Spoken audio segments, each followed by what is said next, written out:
Bienvenue dans La Fondamentale, le podcast qui explore des parcours différents chaque semaine. Aujourd'hui, je reçois Sébastien Guerrero. Il nous raconte son parcours professionnel et la manière dont il a transformé sa passion pour le jeu en véritable métier. Nous partageons sur les étapes qu'il a traversées pour créer son magasin à Toulon et comment elles peuvent vous inspirer. Je vous souhaite une bonne écoute. T'as une idée de ce dont on va parler ou pas du tout ? Non, moi je pars du principe que tu poses des questions. Exactement. Et voilà. C'est exactement ça. Après répondre à des questions, ça va. Mesdames, messieurs, bonjour et bienvenue dans La Fondamentale. Aujourd'hui, j'ai le plaisir de recevoir Sébastien. Sébastien, je dis ton nom de famille ou pas ? Comme tu veux. Il se trouve que je ne le connais pas vraiment en vrai. Ah, bah c'est pour ça. Je vais rester. Donc, on va rester anonyme. En tout cas, j'ai le plaisir d'accueillir Sébastien. Sébastien, on va parler un petit peu de ton parcours, si tu veux bien. Ouais. Tu viens en mode, on verra bien. Je suis en mode YOLO, moi, ici, donc y a pas de YOLO, ça fait longtemps que j'avais pas entendu YOLO. Ça fait très longtemps. Ah, ça donne. Ça dit ton âge. Ça dit mon âge ou pas. Ça trompe sur mon âge. Ça trompe sur ton âge. Ouais, parce que les gens de mon âge disent pas ça. Ouais, c'est vrai. Quel âge tu as, Seb ? J'ai 46 ans. Comment tu te présenterais, toi ? Comment je me présenterais ? Comment tu te présentes ? Alors déjà, quand on dit... bonjour, je m'appelle Sébastien. Ça fait 17 ans que j'ai créé la boutique La Tanière à Toulon, qui est une boutique de jeux de société, en fait. On est super œcuménique, hein. On va du jeu enfant 2 ans jusqu'au gros jeu de gamer, en passant par le jeu de rôle, les jeux de figurines, les jeux de cartes, tout en n'oubliant pas le segment familial, les jeux de plateau classiques, les petits jeux de cartes. 17 ans ? Ouais, 17 ans. 17 ans déjà que la boutique, elle existe ? Et la boutique sera majeure en avril 2025, l'an prochain. Ah ouais. Ouais. Ça, je l'attends avec impatience, parce que du coup, je pourrais changer toutes les dates dans les réseaux sociaux, les machins, les bidules, pour que ce soit la vraie date de naissance de la boutique. Enfin, l'anniversaire. Ouais, je vois ce que tu veux dire. Ça, c'est ton côté professionnel. T'es aussi papa. Oui. D'une jeune fille de... Quel âge elle a ? 13 ans. 13 ans. Lison, qui a 13 ans, voilà, qui fait le bonheur de sa mère et moi depuis 13 ans. Avec tous les hauts et les bas que connaissent ou ne connaissent pas les autres parents, mais qu'ils en connaissent forcément. Bon, en général, on les connaît quand même. Voilà. En général, on les connaît. Ils sont tous différents, mais on en connaît tous. Voilà.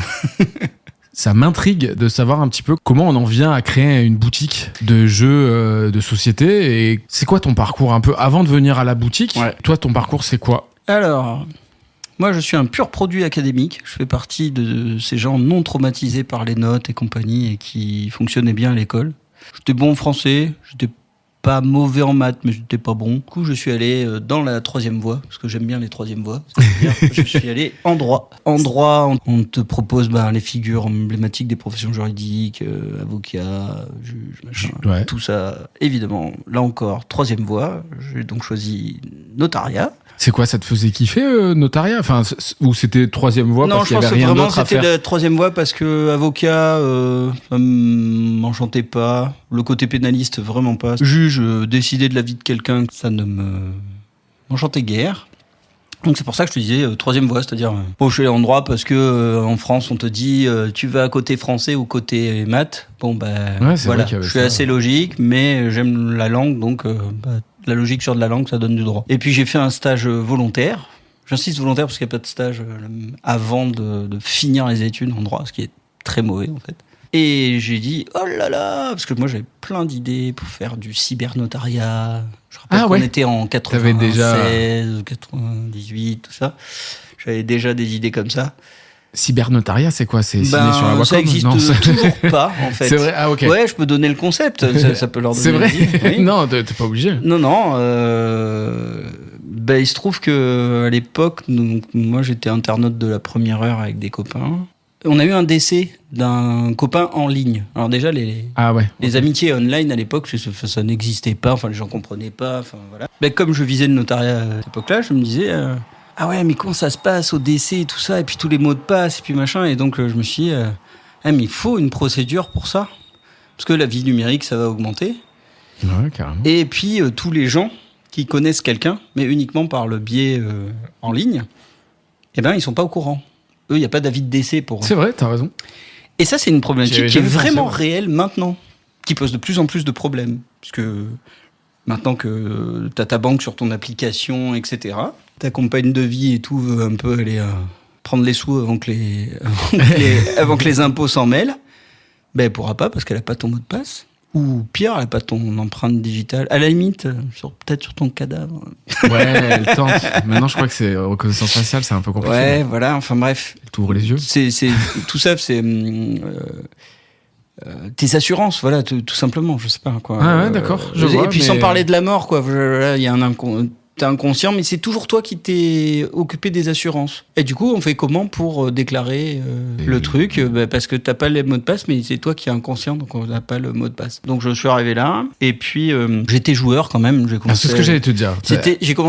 J'ai toujours été joueur parce que je suis une sorte d'enfant unique partagé, puisque j'ai un grand frère avec une grosse différence d'âge. Donc je partageais avec quelqu'un qui n'était pas là. Donc moi je voulais faire des trucs comme tous les enfants avec d'autres enfants, mais il n'y avait pas d'autres enfants. Et donc très souvent à Noël ou quoi, je demandais des jeux de société, mais c'était pour faire des activités. Bon, ma mère s'y collait, genre une partie ou deux, histoire de dire qu'elle n'avait pas acheté le truc à Noël pour rien. Mon père, jamais.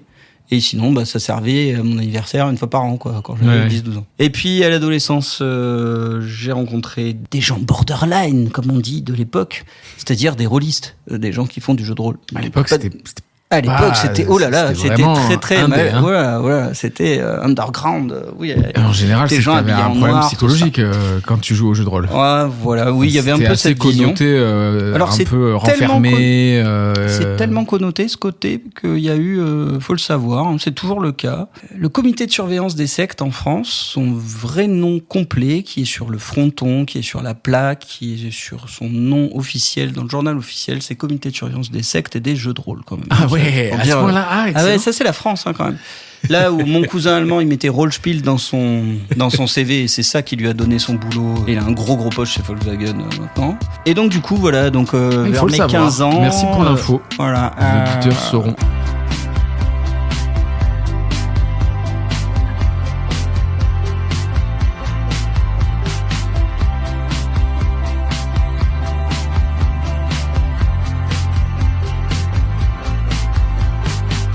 Oui, je peux en parler de ça parce que comme c'est atypique. J'étais dans l'anti-piraterie audiovisuelle. Ah ouais, c'était toi le fameux. Oui, c'était moi qui vous. La musique là, avant les DVD, là, avant les films. Exactement, le truc de l'Alpa. Alors c'est pas nous qui l'avions filmé. C'était ça. Quoi déjà ce truc? Ça disait quoi? C'est l'Alpa, mais ça existe toujours. Téléchargé. Ouais, téléchargé, c'est du vol. Ah, c'est du vol. Ouais, c'était. Je me souviens très bien de ça. Ah, tu bossais là-dedans?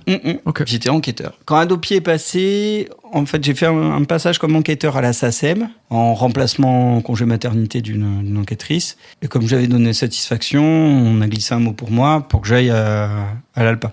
Où là, j'avais un vrai contrat. C'est ouf, je trouve ça génial de parler de l'Alpa avec eux. Ouais. C'est excellent parce que ça me paraît fou. Oui, puis la SACEM, vu que t'es dans le son et tout ça, ça te parle. Voilà. Et puis le côté Alpa, je te dis, j'entends bien la musique là. Je la revois très très bien, je l'entends très bien. Ouais, bon, le métier a beaucoup changé. Les vieux savent. Voilà. C'est ça. L'Alpa, ce qui était bien, c'est que, mine de rien, on faisait un boulot intelligent. C'est-à-dire qu'on essayait de coincer les teams de pirates. Oui, pas ceux qui téléchargeaient les films, mais ceux qui mettaient à dispo. À la SACEM, ce par quoi j'ai commencé, je prenais des gens au hasard. C'était quoi, des torrents, genre? Ouais, des torrents. Il y avait Imul surtout à l'époque. Ah oui, Imul. Voilà. Casa, LimeWire. Ah ouais, tu prenais au hasard? Ça marchait comme ça? Soulseek, pour la musique, c'était surtout Soulseek. Je me rappelle plus, Soulseek, j'avais pas moi ça.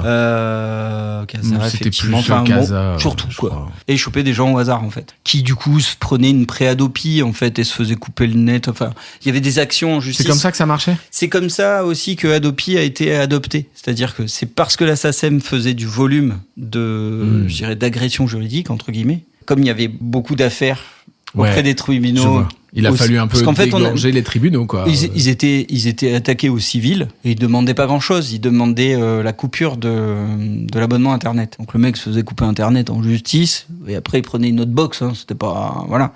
C'est ce que fait Adopi, d'ailleurs. C'est pas. J'entends beaucoup de critiques sur Adopi, mais en fait, tu reçois une lettre d'abord. On te coupe pas cash l'internet. Voilà, on te la coupe pas cash, mais là on te coupe pas cash. Tu passes au tribunal avant qu'on te coupe. Ah oui. Ça va. Mais ça a servi d'argumentaire. Vous voyez le nombre de je me souviens. Tribunaux qui ont machin, donc il faut que Adopi passe. Tu prenais au hasard quelqu'un qui avait téléchargé un album, ou c'est toi qui mettais l'album? Je lançais. Et tu voyais. Je lançais un logiciel de peer-to-peer. Ouais. Genre. Imul, allez, tu Voilà. balançais Imul. Je Et tu lançais- regardais qui mettait à dispo l'album, par je exemple. lançais de une Johnny Hallyday. requête sur un titre ou un album, Ouais. machin. Je le téléchargeais. À partir du moment où je le téléchargeais chez cette personne, c'est donc qu'elle l'avait mise à disposition. Ah oui, et oui, ce c'était qui- comme ça à l'époque. Et ouais. Ce qui est toujours le cas, constitue du recel. Mhm, Parce que c'est c'est vrai. un bien volé à la base. Quand bien même tu es le tu es le pas propriétaire celui- ouais, ouais. légitime du CD, tu n'as pas le droit de Oui, le oui, distribuer puisque en dehors c'est- du cercle de C'est famille. noté. Hein. Donc voilà. C'est vrai que c'est noté par Et c'est ça le bien fondé juridique. Ok. Donc tous ceux qui disent que c'est pas valable, etc., ça c'est pas vrai du tout. Là c'est le juriste qui parle. C'est C'est très complètement valable. fondé. Ouais, ouais. C'est bien fondé parce qu'il y avait des juristes qui faisaient les enquêtes. Des juristes Excellent. tout frais moulus qui connaissaient bien leur texte. Voilà. Donc ça s'est fait, je suis passé à l'Alpa, et l'Alpa, là on chopait les teams. C'était plus dur, mais c'était plus cool. Là, c'était des gros poissons. Ouais, oh, des gros. Alors, on a eu certains gros poissons, mais C'est-à-dire c'était ceux qui screenaient, par exemple dans les trucs, dans mes faits d'armes à l'Alpa. Alors, c'est très bien d'un point de vue enquêteur, et plein de gens ils vont me dire ah, c'est lui le connard à côté qui s'est arrivé. Si tu veux, je coupe ça. Hein. Les- Je suis pas obligé de garder. Ah, m'en fous. Les newsgroup free, bah, c'est moi qui les ai fait couper. C'est mon dossier. Et je vous dis, il est fier. Il me regarde. Non, tu sais pourquoi j'ai le regard qui part Il a comme le ça. regard malicieux, genre. C'est moi parce qui ai tout que, fait couper Internet. Les amis, vous il faut que l'avez Non, c'est pas ça, c'est que. en flagrant délit. Tu travailles avec les tribunaux. D'accord. Et on est encore à l'époque, et même maintenant, c'est presque comme ça. Donc, il faut que tu imprimes. Donc, en fait, tes constatations, c'est des copies d'écran que tu imprimes. Et donc, un film en newsgroup, c'est à l'époque, heureusement, il ne faisait que 1 giga ou 700 mégas. Il n'y avait pas encore de 4K. Ouais, les DivX, c'était 700 € en général. Ouais, non, mais même, Fallait que ça tienne non, sur t'avais un quand CD, même quoi. t'avais quand Ouais, même quand des même. DVD RIP, mais ça faisait pas 10 ou 12 gigas comme maintenant. Donc t'avais quand même entre 200 et 340 fichiers rares listés. Ah oui, donc les captures d'écran. T'es dans étaient- une procédure juridique, donc tu peux pas dire oui, bon, alors là il y a les 10 premiers et puis le reste on s'en fout. Non. Donc tu t'imprimes ça pour un fichier. Ah ouais. Et pour prouver la masse, il faut que t'en prennes plein. Donc t'avais des encyclopédies de fichiers rares. Mon dossier free, il faisait. Alors n'oublie pas que c'est radiophonique. Hein. Parce que là, Seb se lève, je le décris. Je m'en remets à ton expertise dans ton appartement. Allez, donc je le décris et je fais l'audio-description. Donc, ouais. Ouais, voilà. 1m80 de dossier. 1m80 de dossier. Mais non. 1m80 de dossier imprimé. Donc c'est vous qui une avez page tué par une les page. forêts, en fait. C'est pas que les pirates. Il a fallu tuer des forêts. Il a C'est ça, fallu. c'est vrai. Mais non, ah ouais. Ouais, mais parce que c'était un dossier énorme. Donc il y a eu ça. Voilà, c'était un passage sympa. Et donc, comme je t'ai dit, j'avais une hiérarchie avec qui je m'entendais pas. Mais bon, je suis en vacances dans la région, voilà.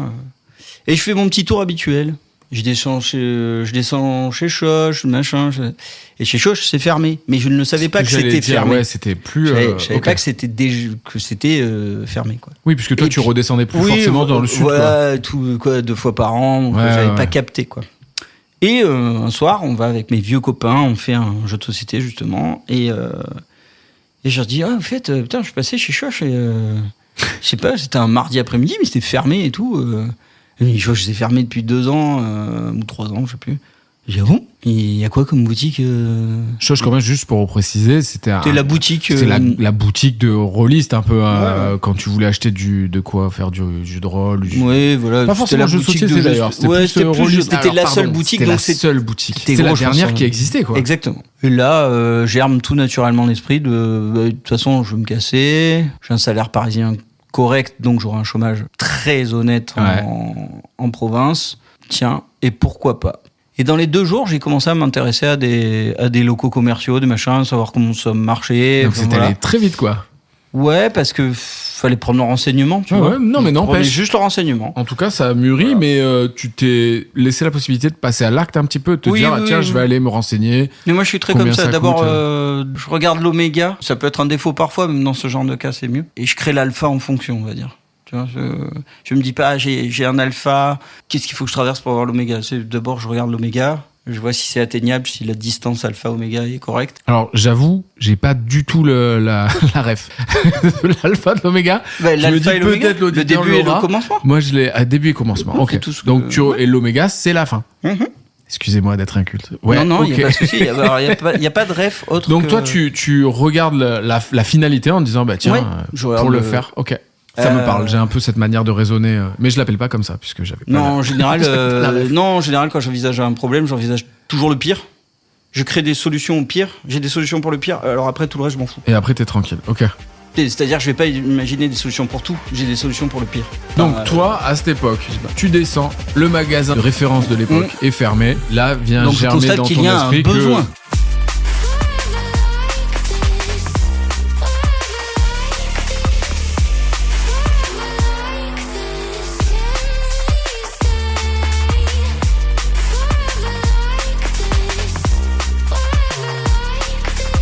Alors, il y a vraiment un besoin. Tu fais une étude de marché ou pas? Oui, parce qu'en fait, je bosse encore. Tous les week-ends, on est en province, comme tous les Parisiens.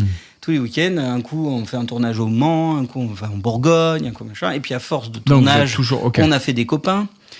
Et donc, du coup, j'en profite. Je fais pas le tour de France des boutiques, mais en gros, à chaque fois qu'on va quelque part, je demande à la personne qui nous loge de m'emmener à la boutique.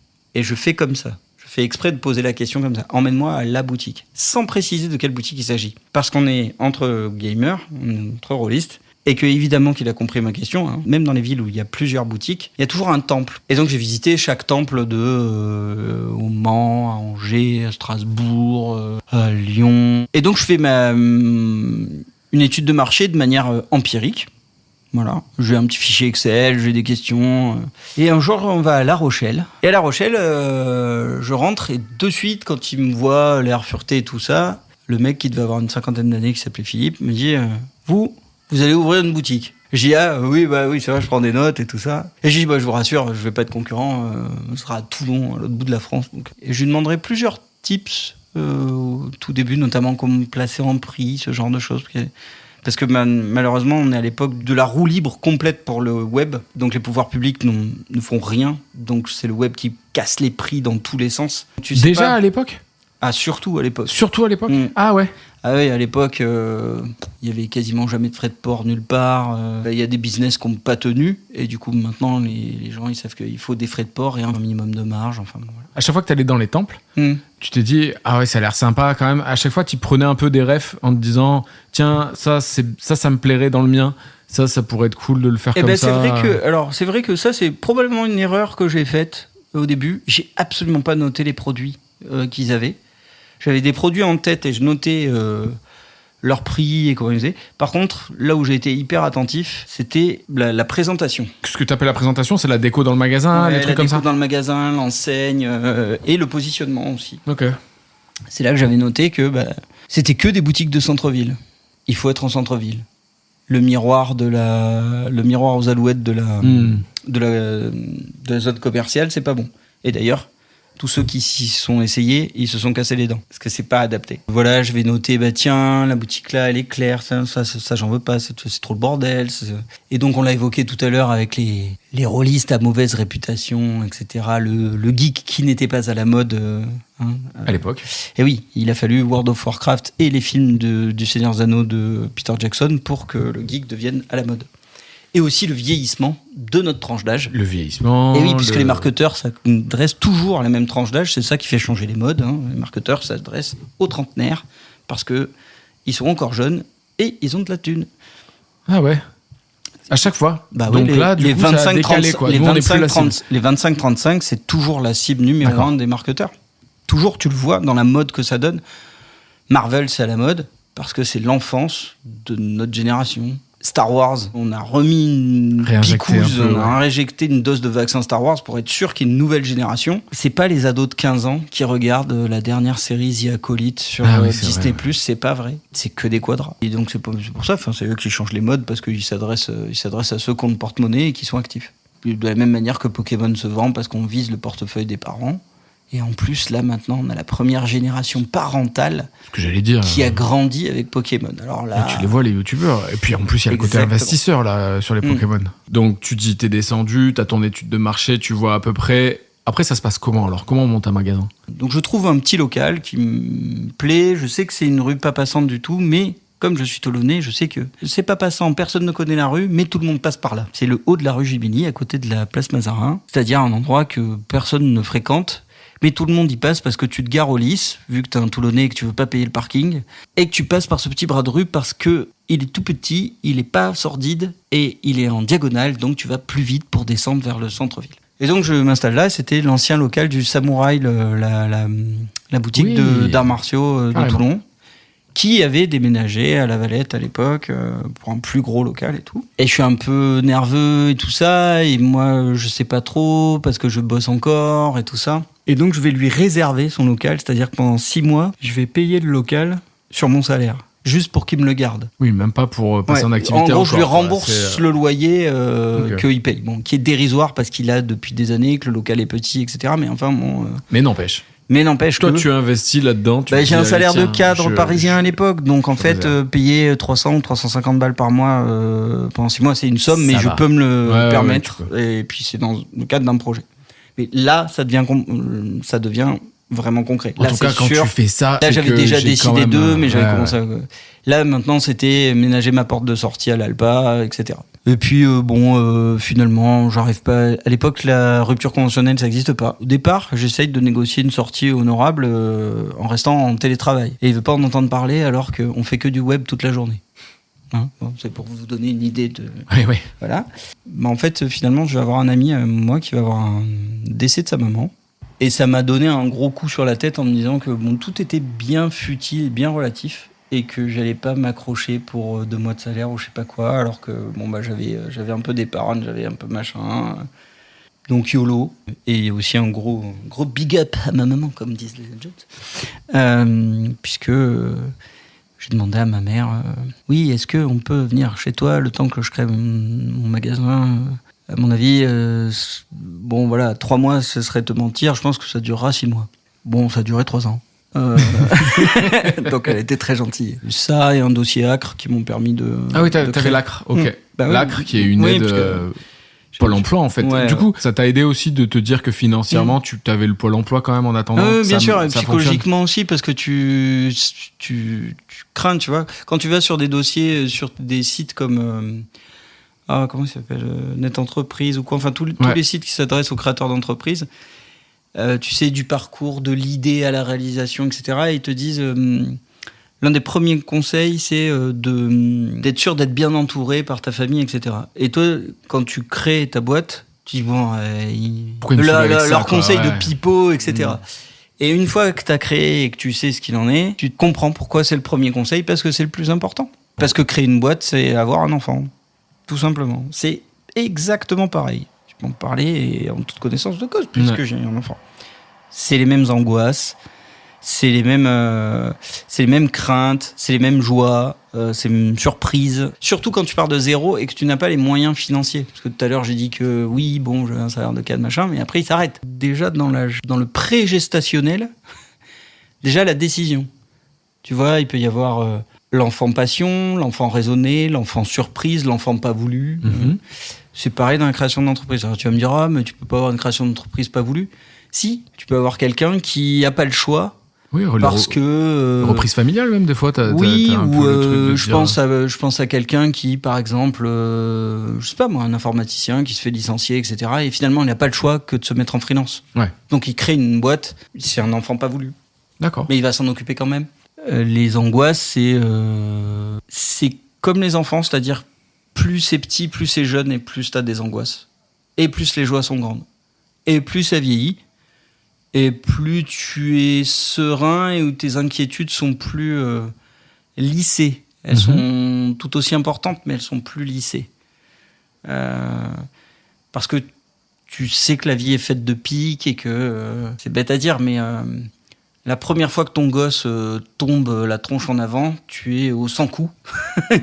Et tu crois qu'il va mourir, que machin. Alors que si ton ado de 13 ans, tu te rends compte qu'il fume de l'herbe, ce qui est autrement plus grave en fait, pour sa santé, son machin. Tu sais que tu vas pas l'aborder de la même manière et normalement tu vas pas paniquer comme un taré. Parce que justement, il y a eu plus de vécu. Ouais, pour des comparaisons que je peux donner qui peuvent parler aux gens. Et quand tu parles des joies, par exemple, les joies, c'est que, je sais pas, déjà, t'arrives à la créer. Ok. Tu vois, comme la naissance, hein. Le jour de la naissance, c'est le plus beau jour de ta vie. Yes. T'appelles tout le monde.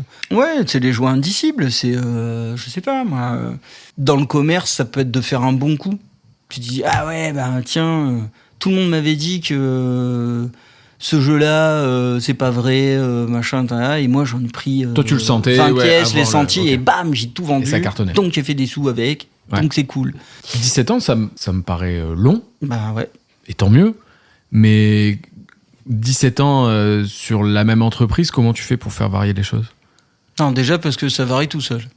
Okay. Déjà, quand tu es créateur d'entreprise, au début, tu fais beaucoup de tableaux et beaucoup de pédagogie pour expliquer à des banquiers, à des experts comptables ce que tu fais. En tout cas, quand c'est du jeu, évidemment, si tu ouvres une pizzeria ou un magasin de godasses, c'est eux qui vont t'apprendre ton métier parce qu'ils ont toutes les stats depuis 120 ans. Ouais.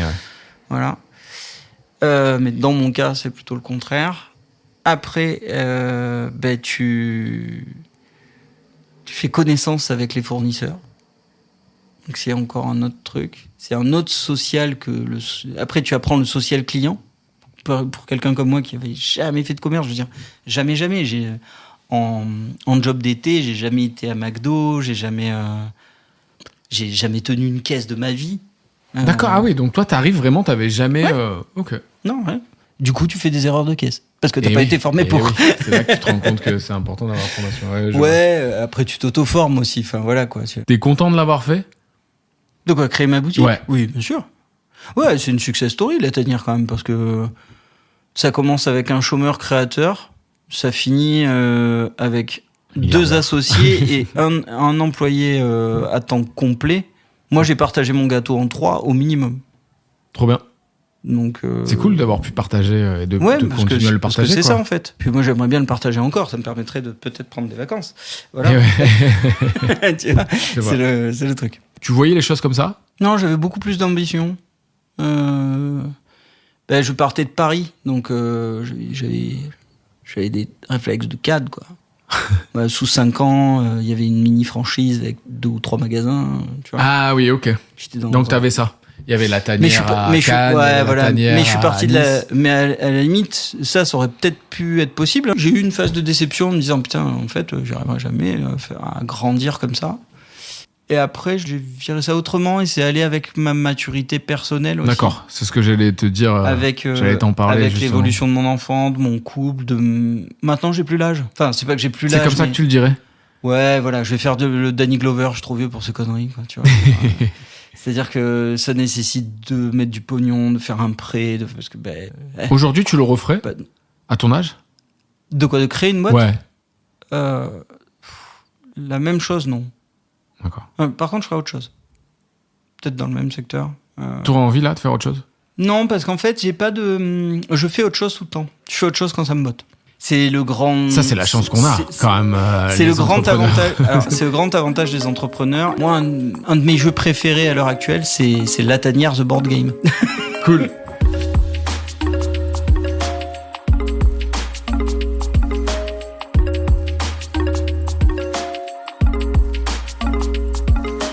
C'est quoi le sens de tout ça pour toi ?